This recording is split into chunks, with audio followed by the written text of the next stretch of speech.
จะเสี่ยงกับการเติมลมยางแบบเดิมๆทำไมเสี่ยงไหมกับอุบัติเหตุที่เกิดจากลมยางไม่ได้มาตรฐานแล้วคุณจะเสียเวลากับการเติมลมยางแบบเดิมๆทำไม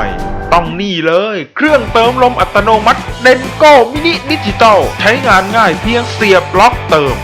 มได้ทั้งรถยนต์จักรยานหรือลูกบอลยางพกพาง่ายใช้งานดีต้องมินิดิจิตอลเครื่องนี้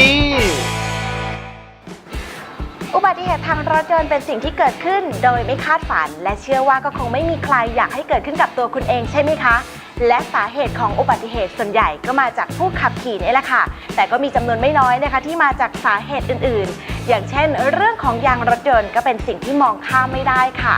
การตรวจเช็คสภาพของยางรถยนต์อย่างสม่ำเสมอจึงถือว่าเป็นสิ่งที่มีความสำคัญเป็นอย่างยิ่งค่ะและเชื่อว่าคุณผู้ชมหลายๆท่านนะคะก็เคยจะประสบปัญหาไม่ว่าจะเป็นยางแบนหรือว่ายางรั่วในขณะที่ขับขี่บนท้องถนนสร้างความลำบากใจมากเลยทีเดียวใช่ไหมคะแต่ว่าปัญหาเหล่านี้จะหมดไปค่ะเพราะว่าวันนี้ตังเมมาพร้อมกับเครื่องเติมลมเดนโก้มินิดิจิตอลเครื่องนี้เลยค่ะ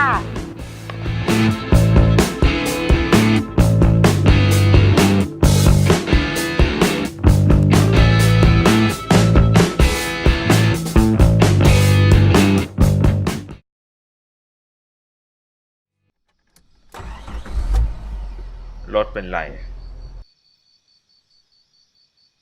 ยางแบนแล้วทำไงเตะดิ้นแล้วมันหายแบนไหมนี่เลยเครื่องเติมลมมินิดิจิตอลไม่ต้องงงใช้ง่ายใช้เลยแค่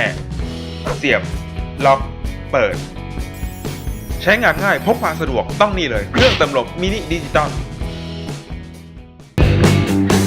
วันนี้เรามาดูกันค่ะว่า Dengo Mini Digital เครื่องนี้มีความโดดเด่นและใช้งานง่ายกว่าเครื่องเติมลมโดยทั่วไปถึง 5 ข้อด้วยกันและทำไมคุณควรจะต้องมีเครื่องเติมลมดิจิตอลเครื่องนี้ติดรถอย่างแรกในเรื่องของการใช้งานค่ะเพียงแค่3ขั้นตอนเท่านั้นก็คือเสียบสายชาร์จเข้ากับที่จุดบุหรี่ภายในรถจากนั้นล็อกสายเติมลมเข้ากับจุกเติมลมที่ล้อรถและสุดท้ายเปิดเครื่องง่ายๆเพียงเท่านี้ค่ะคุณก็สามารถเดินทางได้อย่างมั่นใจแล้วล่ะค่ะซึ่งเมื่อเปรียบเทียบกับเครื่องเติมลมแบบเดิมๆจะเห็นได้ชัดค่ะว่าประหยัดทั้งเวลาประหยัดทั้งแรงได้มากกว่าเยอะเลยค่ะและอย่างที่2ก็คือขนาดเล็กกระทัดรัดพกพาง่ายเครื่องนี้ค่ะมีขนาดเพียงแค่ฝ่ามือของตังเมเท่านั้นเองและนอกจากนี้นะคะยังมีน้ำหนักเบาอีกด้วยเมื่อเทียบกับเครื่องเติมลมโดยทั่วไปที่มีขนาดใหญ่ไม่เอื้ออำนวยต่อการพกพาซะเลยค่ะฉะนั้นถือได้ว่า Dengo Mini Digital นะคะได้ออกแบบให้เหมาะกับการพกพาและตอบโจทย์การใช้งานได้อย่างดีเยี่ยมและพริกขี้หนูจริงๆค่ะ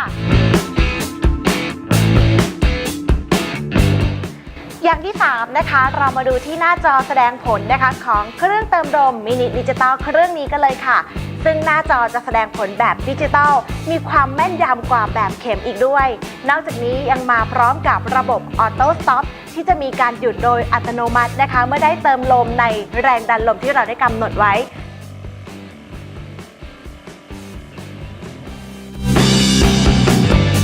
ฉะนั้นไม่ต้องกังวลค่ะว่าเครื่องจะเติมลมมากเกินไปหรือว่าน้อยเกินไปเหมือนกับเครื่องเติมลมรุ่นอื่นๆอีกด้วยค่ะ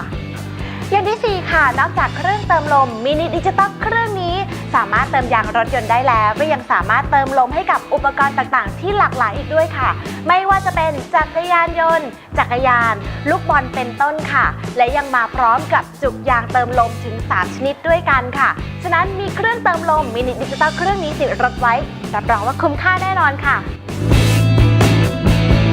และอย่างสุดท้ายนะคะเครื่องเติมลมมินิดิจิตอลมาพร้อมกับการรับประกันให้คุณได้อุ่นใจค่ะและยังมาพร้อมกับบริการหลังการขายไม่ว่าจะเป็นทีมช่างและ call center ที่พร้อมจะดูแลลูกค้าทุกท่านอีกด้วยค่ะ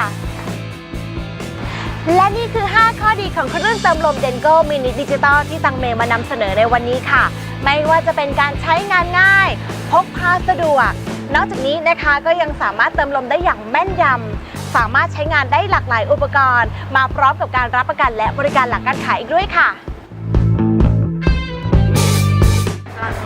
นอกจากนี้แบรนด์เดนโก้นะคะยังเป็นแบรนด์ที่ได้รับการแนะนำในรายการ Woody ตื่นมาคุยรวมทั้งนิตยสารรถยนต์ทั่วประเทศสถาบันองค์กรรวมทั้งดารานักแสดงต่างๆอีกมากมายค่ะสำหรับท่านที่สนใจนะคะสามารถติดตามข้อมูลรายละเอียดนะคะรวมทั้งโปรโมชั่นผ่านทาง www.dengothailand.com ค่ะมีเครื่องเติมลม Dengo Mini Digital พกติดรถไว้รับรองว่าอุ่นใจ 100% สวัสดีค่ะ